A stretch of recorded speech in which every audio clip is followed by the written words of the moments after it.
Assalamualaikum warahmatullahi wabarakatuh dan salam sejahtera kepada semua pelajar. Teaching video kali ini kita akan membincangkan pula mengenai cross product ya. So sebelum ni kita dah bincang mengenai dot product. Now kita akan belajar mengenai cross product pula. Okay. First thing first. So pertama sekali kita kena tahu yang hasil bagi cross product ini merupakan suatu vektor. So yang inilah ya. So kalau kita ada vektor A, ada vektor B, we are given vektor A and B 2D ataupun 3D misalnya. Bila kita crosskan dua vektor tersebut, hasil dia adalah suatu vektor. Well, yang ini adalah dia punya rumusan lah, dia punya aturan dia, rumusan dia, apakah hasil bagi dua vektor yang kita crosskan dia. Tapi really is, kita refer to equation 7 now. Really is, apabila kita nak crosskan dua vektor ya, vektor, sebenarnya kita mencari apa ni sebenarnya, apa yang kamu nampak ni, ini adalah matrices, betul tak? Dan di mana ini adalah dia punya determinant, penentu. So dengan kata lain, apabila kita nak crosskan dua produk, maksud dia kita akan cuba menyelesaikan 3x3 determinant. So macam tu, harap masih ingat lagi lah ya, macam mana kita nak buat determinant ini. Jadi kita tengok satu contoh kat sini, yang ini ya. So our first example here, we are given vector A 1, 3, 4 and vector B 2, 7, -5. So now apabila kita nak buat cross product for A and B macam ni, so kita akan buat macam ni lah, ada I, ada J, ada K. So kita susun elok-elok dia punya komponen tu. So 1, 3, 4, 2, 7, -5. So now kita akan cuba solvekan dia punya kita nak mendapatkan dia punya determinant lah. So jadi tengok kat sini kita ada komponen 1, komponen 2 dan komponen 3 macam ni kan. Masih ingat lagi tak macam mana kita nak buat ni? So sebab dari sini kita ada 3x3. Lepas tu kita akan turunkan dia kepada 2x2 yang macam ni. So saya bagi contoh satu ya. So macam mana apa yang perlu kita buat adalah, sekejap saya tunjukkan kat sini. Kita buat color biru. Okey macam ni kan. Okey, macam mana kita Okey, macam mana kita dapat yang first ni? So first ni kita akan ambil mana? Okey, kita akan ambil I, kat sini, nampak kan? Lepas tu kita akan tutup dia punya wing dia. Wing ini tutup, wing ini tutup. Okey, so matrix yang tinggal adalah 3, 4, 7, -5 kan? Yang ni kan? Ni yang tinggal adalah 3, 4, 7, -5. So yang ni kita dapat ni, nampak tak? 3, 4, 7, -5. Lepas tu I kat sini lah, sebab kita buat dia punya anchor dia I, kita first dengan I kan. First dia adalah kita buat dengan kita start dengan I. So I kat sini, lepas tu yang matrix kat sini adalah masuk sini. Then from here kita dapatkan penentu bagi penentu bagi 2x2 punya matrix. So macam ni lah. Okey, maksudnya kita macam ni ya. Kita akan start dengan sini, -5 darab 3 tolak 7 darab 4. Itu cara untuk mendapatkan determinant for 2x2. Okey, ini yang nombor 1. Lepas tu yang J pula, dia berkongsi cara yang samalah. Maksud dia habis satu kita akan buat untuk J pula. Dan kita tutup wing dia. Ya, tutup ini, lepas tu tutup yang ni. Inilah tutup ni. So yang tinggal adalah 1, 4, 2, -5 kan. So itu yang kita ada, 1, 4, 2, -5. Nampak tak? So macam ni. So dan yang ini kamu perasan tak? Ini adalah nilai positif, ini nilai negatif, ini nilai positif, nampak tak? Ingat lagi tak macam mana, kenapa dia positif, negatif, positif ni? Dia berkait rapat dengan dia punya minor. Ya, dia punya minor dia. So kalau kamu ingat, saya rumuskan macam ni. Ingat lagi tak matrices dia, kita boleh, kalau dia kalau dia 3 by 3, ini kan kita ingat tak yang ini? Yang plus, minus, plus, lepas tu minus, plus, minus, plus, minus, plus. Ingat tak yang ni? Yang ni kan. So jadi kita ada plus, minus, plus sebab kita mempertimbangkan anchor dia yang baris yang pertama ni. Jadi bila baris pertama ni kita akan ambil all the sign here. Ini plus, minus, plus. So sebab itulah yang kedua ni kita ada minus, macam-macam matrix pula. Okey. Ini saya just nak mengingatkan je lah cara untuk mendapatkan nilai tersebut. So memang cara dia macam ni. Kalau tak, kita kena ingat yang ini. Yang ni, rumus ni kan. Letih lah kalau nak buat satu persatu. So maknanya kita ada kita boleh menggunakan matrix punya approaches. Yang ni So dia nampak rumit, tapi sebenarnya kita still ada cara untuk menyelesaikannya lah. Okey, so saya padam semula yang ni, tak payah yang ni. Ini semua kamu tahu. Alright. So yang ni Lepas tu kita lihat pula contoh yang kedua. Now, we are given vector u and vector v. Now, find u cross v and v cross u. Cara dia sama macam kita menggunakan yang inilah ya. Macam tadi, sama je. Kamu kena cuba yang ni. Should try this to example. Cuma saya nak highlightkan satu perkara, iaitu dia berbeza dengan dot product. Kalau dot product, kalau ingat semula saya baca catatan sini. Kalau dot product, kalau kita ada u dot v yang macam ni, okey, cuba ingat balik. Kalau dot product, dia akan dapatkan hasil dia adalah suatu skala, betul tak? Katakanlah jawab sini 5 katakan. Alright. Tapi kalau kita buat v dot u, kita tetap akan dapat benda yang sama. Alright. Untuk cross product dia tak sama. Okey? Dia tak sama. Jadi release apabila kita buat cross product, katakan u cross v, kita dapat satu vektor. Bila kita terbalikkan dia, v cross u, kita tak akan dapat vektor yang seperti atas ni. Sebab release dia ada tanda negatif kat luar. Kamu tak percaya, kamu cuba. Kamu buat uv, lepas tu buat vu. Jawapannya apa? Cuba kita lihat solution kat sini. Cuba tengok ni.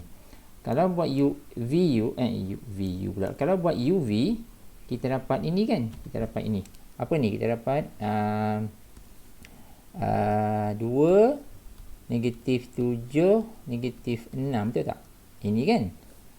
Tapi kalau kita buat yang ini, yang v cross u, kita dapat ni kan? Kita dapat negatif 2, 7 dan 6. Nampak tak? Ada negatif sebenarnya. Nampak kan beza dia? Yang ni So jadi ringkas cerita, sebenarnya dia ada negatif kat situ. Yang ni. So jadi hati-hatilah kalau kita terbalikkan dua vektor tersebut, kita ubahkan kedudukan dia. U, V, VU, dia adalah ada negatif kat situ. Okay, fine. Okay, ini itu satu hal. Lepas tu, kalau kita saja buat something like this, katakan jika kita buat U cross V, lepas tu kita dot dengan U. Alright. Kalau kita buat macam ni, apa yang kita perolehi adalah kita dapat kosong. Katakan kita dapat kosong.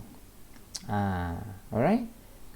Ataupun kalau kita buat U cross V dot V kat sini. Kalau kita tak nak U, kita buat V kat sini. Ya. Dot V kat sini. Dan kita pun dapat kosong. So, apa yang boleh kita katakan adalah, ini adalah combination between cross and dot. Cross product and dot product. So, kalau kita dapat jawapan kosong kat sini, maksud dia, U dengan V ni, U cross V ni is orthogonal to U. Apa maksud orthogonal? Dia adalah perpendicular. Dia adalah 90 degrees. Okey ya. So maknanya kalau kita crosskan dua vektor, lepas tu kita dotkan dengan salah satu vektor tersebut, kita dapat kosong, bermaksud yang the cross product is orthogonal to U. So macam ni lah, itu maksud dia.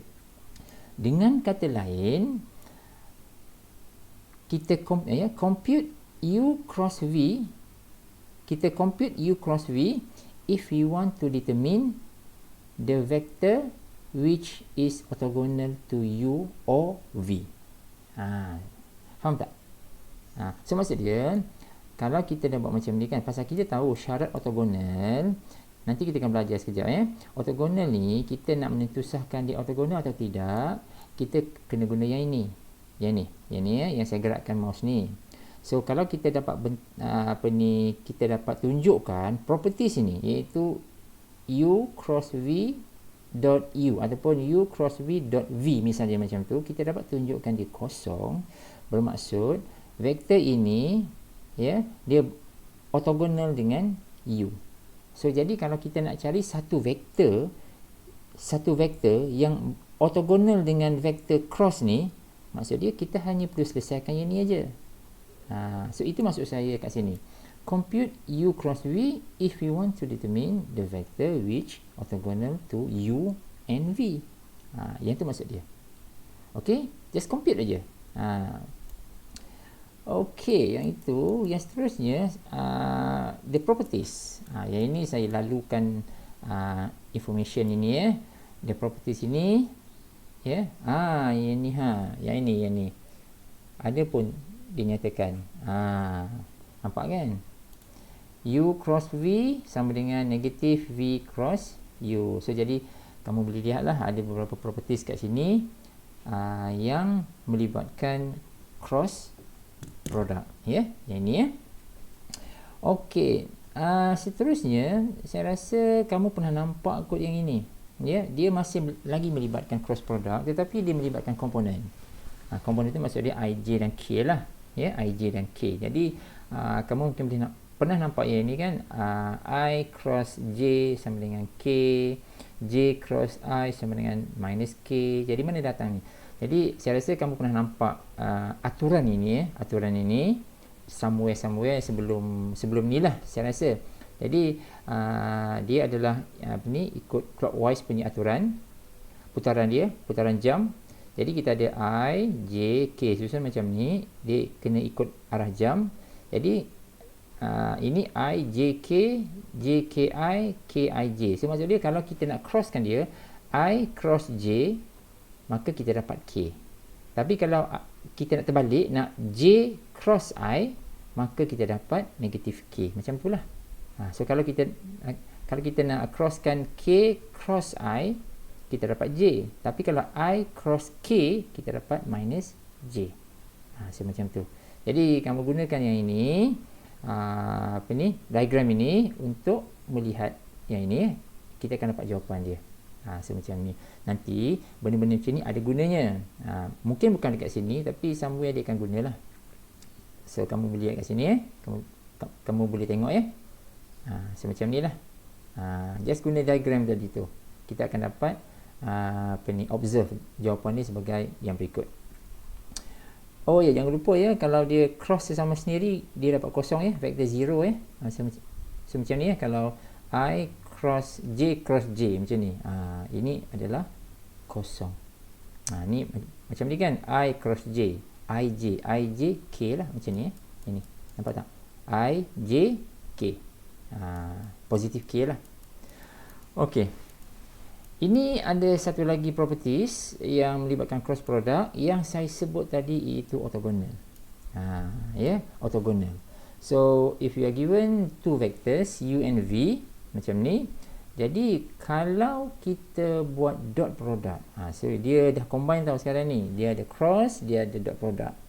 So kalau kita yang ni lah kalau kita U cross V dot U, dot ni, ini boleh sama ada kita buat macam ni, dia sama kalau kita buat U dot U cross V ini, ataupun kita nak buat U cross V dot U, sama ya. Ini similar, ya. Ini similar, ini sama, ya. Ini sama, so ini sama je.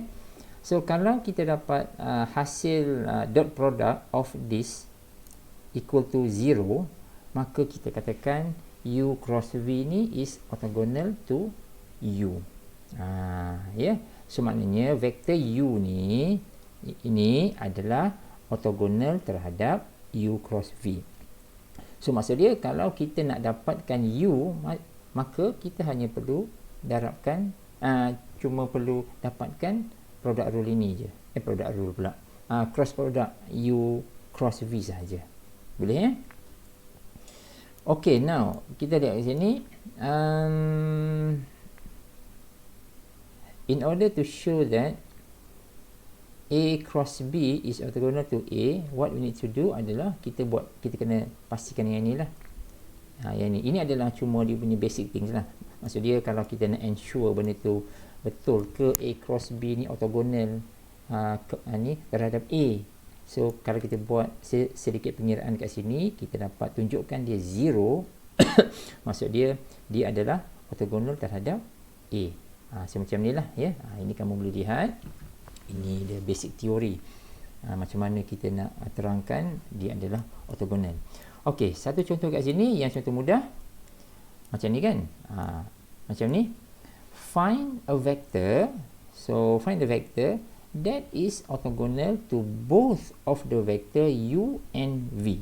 So maksud dia nak mencari satu vektor. So jadi cara yang paling mudah sekali kalau kita nak mendapatkan satu vektor yang ortogonal terhadap dua-dua ni, hanyalah kita perlu buat ini saja. Carikan dia. Carikan vektor ni. Dapatkan vektor bagi U cross V. Dan itulah jawapan dia. Okey. Ini example ni, ya. So jadi kalau kamu buat seperti biasa, ya, kalau buat macam ni, buat yang ni, jangan lupa kita berdepan dengan apa ni? Kita berdepan dengan depan dengan what is this? Determinant. Determinant buat satu persatu. Ingat semula kalau kita nak buat ni kan, just refresh baliklah.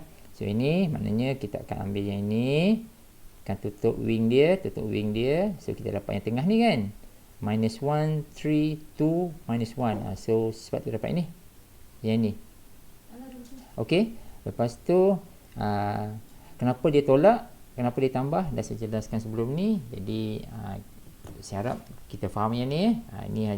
Ini sebagai latihan lah untuk kita biasakan bagi mendapatkan jawapan. Okey guys, so kita stop sampai sini dulu. Kita akan sambung ke video yang akan datang.